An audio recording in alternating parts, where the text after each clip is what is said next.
Part 3. So I replied to Mary, and so she'll send me a message as soon as she either gets it or is available to respond. What I mean by that is, like, she might be in a... Because I don't get pulled up for this. I mean, like, my employers know I do this.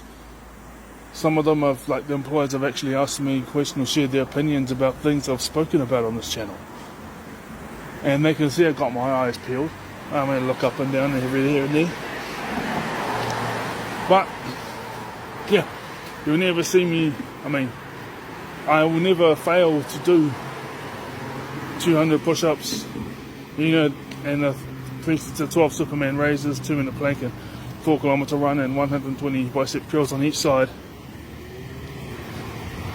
2, possibly 3 times a week. I'll never... You guys will probably never see it. You might, but just in my own life, I'll never fail at doing that ever again. Well, I might fail in my late 70s or 80s, but maybe. But I'll never fail doing that again. Once it becomes the norm, you know. Yeah, the martial arts stuff is just going to be very experimentary. I mean, some of them I might end up doing for years, but some of them just maybe months or something. Just depends on how the success rate I have and how much of work it requires, because who knows what situation I'll be in career-wise, relationship-wise, and family-wise. Talking about relationship-wise, everything I said about the woman, you know, and the thing is, when I message my woman Mary, she either messages back straight away, or if she's working with customers and, or, you know, punters at music festival and all these other things, and she's required to be 100% fully, like, mentally here, like, because my job is to make sure, when I'm doing this, my job is to make sure that no one is broken over to tag the trains or damage the property, you know, tag the fence line, and I have to walk down this way because there's no other way to get to the fence line. So they've told me this is the easiest way to get to the fence line, and there's different areas to stop in and look. So it's, you know, if she doesn't respond straight away, it's because she's dealing with crowds of people, because she, again, her company is the one is, we get this stuff and we get the train station. So when I'm out here, it's different than being in the train station, especially if it's daytime. But her company, they got given Homegrown, the Jim Beam Homegrown Music Festival. They got given the Kapahaka Regional Tournament. They get all the Hurricanes home games and the Phoenix home games, and, you know, all those types of things. So they're dealing with a lot more people up front, and I wouldn't be as available to do this if I was in the train station dealing with the riders. I forgot what the word is. There's an actual word, but, you know, the riders, you know, people taking the trains and the buses, and people asking all these different things. And yes, we do have a phone, a portal that's set aside for you to plug in your phone charger, so that you can charge your phone whilst you're waiting for your train. Yep, we do have that. I'm not sure. Yeah, I think it's 2. We have 2 portals in the whole station, though. So if those 2 are taken, they'll be taking anyone else's phone out. Phone charger. So she's like that, you know.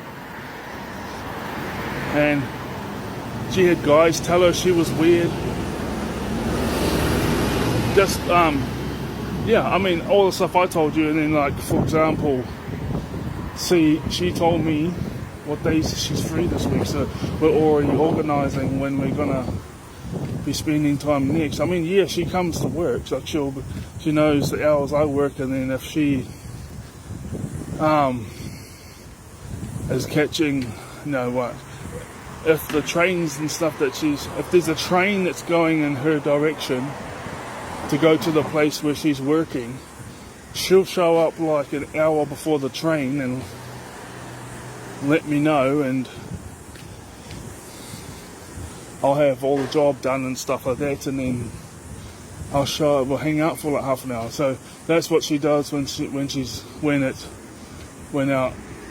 the situation. That there's trains and buses heading her way, and it's during my work shift.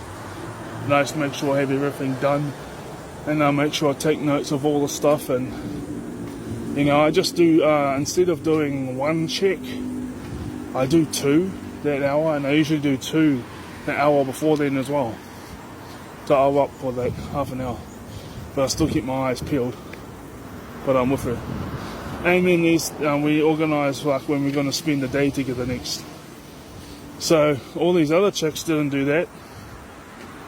These other guys just called her weird, and other things. I don't want to go into deep. So because she's loyal, and because she puts in the same amount of effort as I do,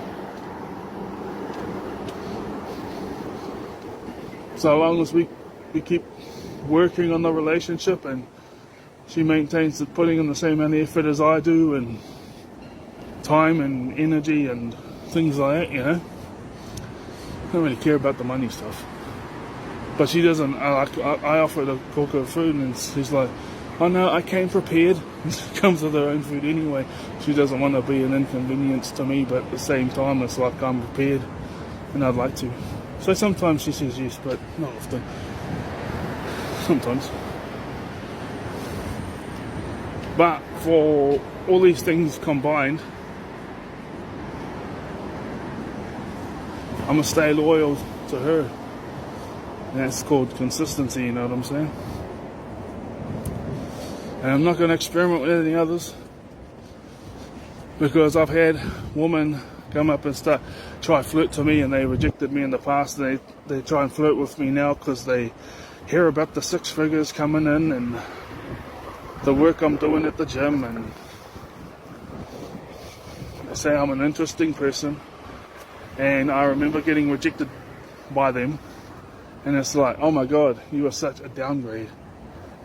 And then there's those who are good looking and stuff, and they are loyal and stuff, so they're not they wouldn't be a downgrade, they'd be on the same level.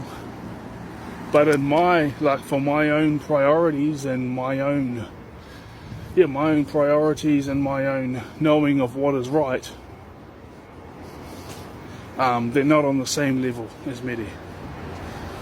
But in the eyes of, I can see how, in the eyes of society, that they would be viewed on the same level as her. But she's the one that's been putting in the same amount of effort as me. These other ones, nope. Meaning, some of them came to me just before I started dating her. Some of them came, just approached me on the street, or